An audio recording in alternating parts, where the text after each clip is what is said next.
Hello everyone, welcome to my new blog. अस्सलाम वालेकुम। कैसे हो आप सब? तो गाइस मैं ना अभी जा रही थी मार्केट। एक्चुअली कल मेरे को ना खिचड़ा बनाना है, बहुत दिल कर रहा है खिचड़ा खाने का। मेरा मोस्ट फेवरेट डिश है सारी डिशेस में से, तो इसके लिए मैं खिचड़ा बनाती रहती हूँ। अम्मी ने लास्ट टाइम बना के खिलाया था जब अम्मी के घर पे थी तभी। अभी मेरे को बनाना है लेकिन घर में गेहूँ ही नहीं है, तो मैंने सोचा कि मार्केट जाके लेके आते। तो ये थे घर में, तो मैंने इनको बोला कि चलो चलते हैं, एक ड्राइव हो जाएगी, मतलब बाहर थोड़ा घूमना हो जाएगा और लेकर भी आ जाएंगे। व्लॉग स्टार्ट किया है मैंने मगरिब के बाद से, और इससे पहले का जो दिन था, मतलब दोपहर का जो टाइम था ना, इससे पहले इतना बोर गया मेरा, क्या बताऊँ। पता नहीं ऐसा लग रहा था ना कि ना बाहर जाऊँ ना घर में रहूँ, कुछ करूँ लेकिन सोच रही थी करूँ भी तो करूँ क्या आखिर। खैर जैसे तैसे करके दिन निकल गया। वैसे भी दिन छोटे रात बड़ी है, यही सोच सोच के मैं रात होने का इंतज़ार कर रही थी, और फिर सडनली दिल हो गया खिचड़ा खाने का, तो कुछ सामानें लेने के लिए बाहर आ गई थी। फिर गेहूँ तो ले लिए मैंने, और अभी बस मैं हरा मसाला ले लूँ और नींबू ले लूँ, नींबू तो ज़रूरी है ना। मैं मार्केट गई थी सिर्फ गेहूँ लाने के लिए। फिर एक एक करके जो है ना चीज़ें मुझे याद आती गई कि ये नहीं है वो नहीं है, तो टमाटर भी ले लिए थे फिर मैंने साथ में। फिर इसके डैडी बोले कि मटन भी ले लेते हैं, फिर कल मैं मार्केट जा पाऊँगा या नहीं, तो मैंने सोचा कि हाँ चलो तुम ठीक बोल रहे, ले लो। तो फिर मटन भी हम लोग ने साथ में ले लिए है, और भैया ने हरा धनिया, कड़ी पत्ता, हरी मिर्ची सब एक में ही दे दिए हैं। गड़बड़ में थी मैं भी, मेरा ध्यान इधर उधर हो गया, इधर उधर देखने में हो गया, तो भैया ने सब एक बैग में घुसा दिए। मैं बाद में देखी जब वो मेरे हाथ में बैग दे रहे, और मैं बोल नहीं पाई। मैं बोली कि जाने दे अभी, नहीं तो सारी चीज़ें अलग अलग शॉपर में मांगती थी मैं इनसे। हरा धनिया ना मस्त एकदम फ्रेश फ्रेश है, खुशबू भी बहुत अच्छी आ रही थी। दिल कर रहा था कि मस्त इसके ना धनिया वाले पराठे बनाऊं। अब जब दिल कर रहा है, दिमाग में आ ही गई है ये चीज़, तो इंशाल्लाह कभी धनिया के पराठे ज़रूर बनाऊंगी। मेरी ज़ुबान में मैं बोलूँ तो कोतमीर के पराठे ज़रूर बनाऊंगी। कभी हरा धनिया कभी कोतमीर बोलती रहती हूँ मैं। मोस्टली ज़्यादातर मैं हरा धनिया ही बोलती हूँ, कोतमीर बहुत कम बोलती हूँ। मेरी अम्मी के यहाँ पे ना कोतमीर बोलते हैं, और यहाँ मुंबई में ज़्यादातर हरा धनिया बोलते हैं, तो मेरे को अब हरा धनिया बोलने की आदत हो गई। लेकिन कभी कभी मुंह से निकल जाता है मेरे कोतमीर कभी कभी ना मेरे बातों में ही मुझे ना थोड़ी सी कॉमेडी लग जाती है, तो दिल करता है कि एकदम खुल के हंसूँ मैं, लेकिन हंस नहीं पाती हूँ। आप लोग क्या सोचेंगे कि मैं ओवर कर रही हूँ, ओवर हंस रही हूँ। इसके लिए बहुत कम हंसती हूँ, फिर कम हंस कर दिखाती हूँ। खैर होता है हर वीडियो बनाने वाली लेडीज़ फीमेल के साथ ऐसा होता है।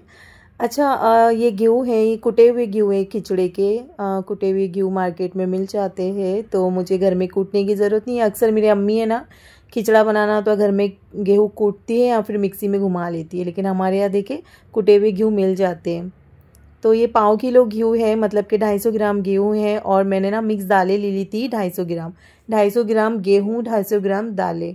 अब दालों में क्या है आप देखिए, तुअर दाल, मसूर दाल, अक्की मसूर दाल, चना दाल, चौली, ठीक है, यही दालें हैं, और टोटल ये हो गई है 500 ग्राम सारी चीज़ें। अब इसको ना मैं ओवरनाइट सोक करने के लिए रखूँगी पानी में, और ये भीग के हो जाएगी डबल, यानी कि आधा बाउल पूरा फुल हो जाएगा सुबह तक के। तो इसको मैं 2 पानी से क्लीन कर लूँगी और इसको भिगोने के लिए ओवरनाइट रख दूँगी। चलिए गाइस, गुड नाइट, अल्लाह हाफिज, स्वीट ड्रीम्स। वीडियो को कंटिन्यू आप करें। कल रात में वही थोड़ा बहुत बाज़ार लेने के साथ साथ मैंने ना कल ये एक तेल का शैशे भी ले लिया था। तेल का कंटेनर ख़त्म हो गया था, तो फिर एक शैशे हम लोग ने मार्केट से ले लिया है। बहुत सारी चीज़ें जो है ना घर की ख़त्म हो गई है, और डीमार्ट जाना है, लेकिन डीमार्ट जाना हो नहीं रहा है। डीमार्ट से ना बहुत सारी राशन की चीज़ें जो है ना अच्छी मिलती है, और बहुत सारे पैसे भी सेफ़ हो जाते हैं। तो ज़्यादातर जो है ना राशन की जो भी शॉपिंग होती है खाने पीने की, वो डीमार्ट से ही होती है। एक आध बार कभी हम लोग बनिया से ले लिए तो ले लिए, लेकिन ज़्यादातर डीमार्ट का हम लोग को ज़्यादा पड़ता है, क्योंकि बहुत सारे पैसे उसमें सेविंग हो जाती है और एक ही जगह सारी चीज़ें मिल भी जाती है। अच्छा ये भीगे हुए दालें, गेहूँ जो है ना, मैंने इनको क्लीन कर लिया 2-3 पानी से, और अभी मैं इन चीज़ों को जो है ना इंस्टेंट पॉट में बॉईल कर रही हूँ।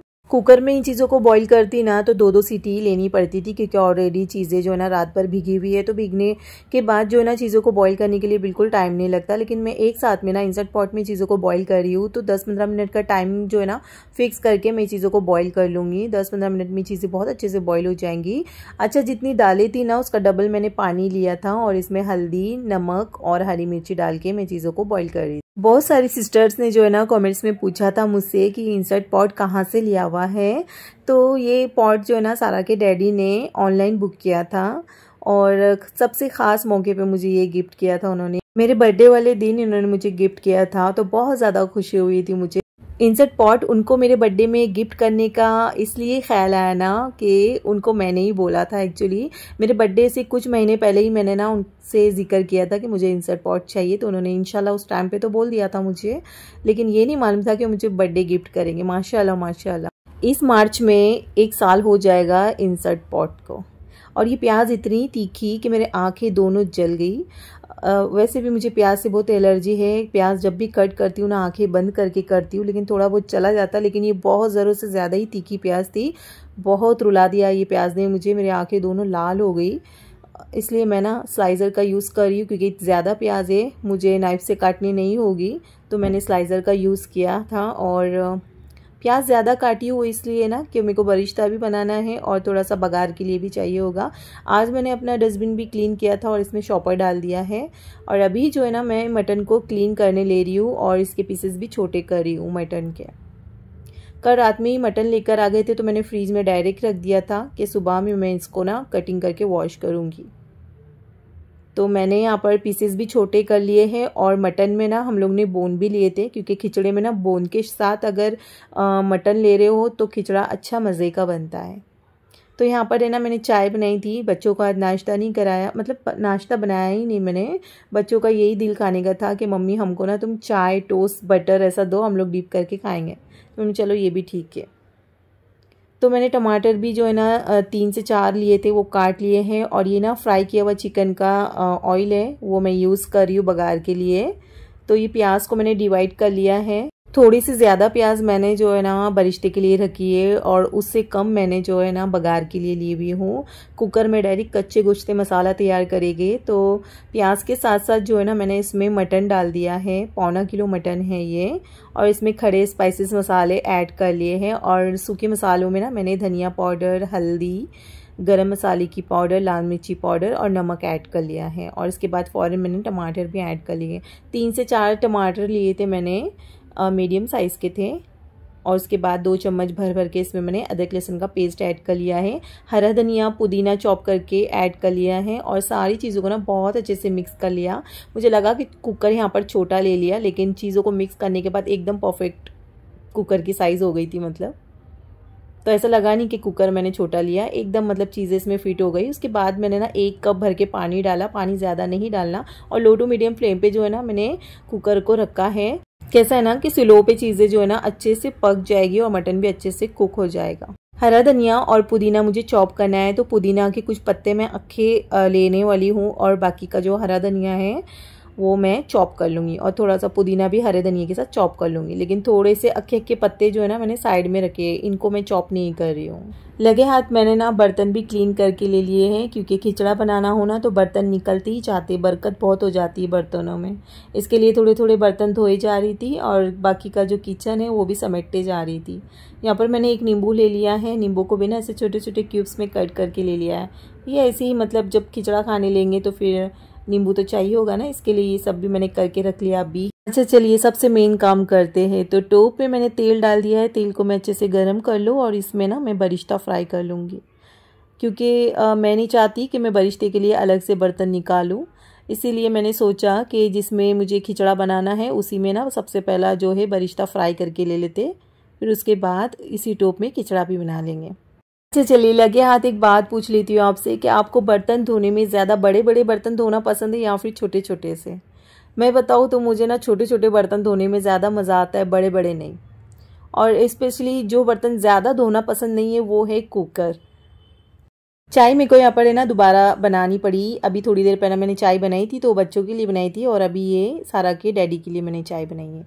खिचड़ा मैंने जब भी बनाया है तो आपसे रेसिपी शेयर की हुई हो, और जब भी बनाई हूँ ना तो डिफरेंट तरीक़ों से बनाई थी। चीज़ें सेम होती थी मेरी, लेकिन बनाने का उसका तरीका अलग होता था और खिचड़े का टेस्ट भी अलग होता था। इसी तरह मैंने सोचा कि आज खिचड़ा बना रही हूँ तो आपसे शेयर करती हूँ, और इस बार जो मैंने बना रही हूँ ना तो वो थोड़ा अलग तरीके से बना रही थी। अच्छा, यहाँ पर बरिश्ता फ्राई हो गया, और बरिश्ते के लिए जो है ना मैं प्याज मोटी ही रखती हूँ, क्योंकि बारीक प्याज का बरिश्ता ना हमारे वहाँ अच्छा नहीं लगता। इसके लिए ना बरिश्ता मोटी प्याज में बनाना ज़्यादातर पसंद करती हूँ मैं, क्योंकि ऐसे ही खाते तो क्या करूँ। अच्छा, मैंने यहाँ पर चावल भी थोड़े से बनाए। आप सोचेंगे कि अभी खिचड़ा बन रहा है तो चावल बनाने की क्या ज़रूरत। देखो ऐसा है ना, खिचड़ा मुझे पसंद है, इसके डैडी को ज़्यादा नहीं पसंद है। वो एक टाइम खा लेंगे, दोनों टाइम नहीं खाएंगे। मैं तो 4 टाइम खिचड़ा खा लूँ। इसके लिए मैंने क्या सोचा कि जो मैं खिचड़े के लिए ग्रेवी बना रही हूँ ना, इसमें से ग्रेवी ना मैं इनके लिए थोड़ी सी निकाल लूँगी, और इसके साथ जो ना मैं इनको चावल बना दूँगी, मस्त ज़ीरा राइस बनाऊँगी। बरिश्ता जिसमें मैंने बनाया था उसी तेल में ना मैंने ये बाकी की बची हुई मटन ग्रेवी ऐड कर ली थी, और यहाँ पर इनसेट पॉट में जो है ना दालें भी बहुत अच्छे से बॉईल हो गई थी। इसका ना लास्ट प्रेशर जो है ना रिमूव करते हैं, उसके बाद में फिर इसका ढक्कन हटाएंगे। मटन ग्रेवी को जो है ना मुझे पकाना है, इसके लिए फ्लेम ऑन है टॉप का। और यहाँ पर देखिए मैंने इंसर्ट पॉट का ढक्कन हटा दिया है, और मिक्स करके मैंने देखा तो दालें चीज़ें बहुत अच्छे से ना मैश हुई थी, तो मेरे को मैशर से मैश करने की ज़रूरत ही नहीं पड़ी। आप देख सकते हो एकदम प्रॉपर तरीके से जो है ना चीज़ें मैश हो गई, और पानी भी एकदम परफेक्ट डाला था मैंने। तो खिचड़ा बहुत गाढ़ा अच्छा नहीं लगता, इसके लिए मैंने थोड़ा सा पानी ऐड किया है। और ये यहाँ गरम मसाले का पाउडर आधा चम्मच डाल दिया होगा मैंने, और थोड़ा सा नमक डाला है, और इसमें मैंने अभी पुदीने के पत्ते डाले अक्खे वाले, और बस इसको मिक्स करेंगे और अच्छी तरह से इसको पकाएंगे। टेस्ट करना तो बनता है एकदम परफेक्ट। सारी चीज़ें मैंने एकदम परफेक्ट डाली हुई है। बस इसको एक बॉईल ले लूँगी। मैंने थोड़ा सा बरिश्ता भी डाला है ताकि बरिश्ते का भी एक अच्छा सा टेस्ट आए खिचड़े में, और इसको कवर कर दिया ताकि फटाफट से एक बॉईल आ जाए। अच्छा, जो बर्तन पहले मैंने वॉश किए थे वो तो मैंने सेट कर लिए थे, अब बर्तन मैंने दोबारा वॉश किए हैं, और यहाँ पर चावल भी दम हो गए।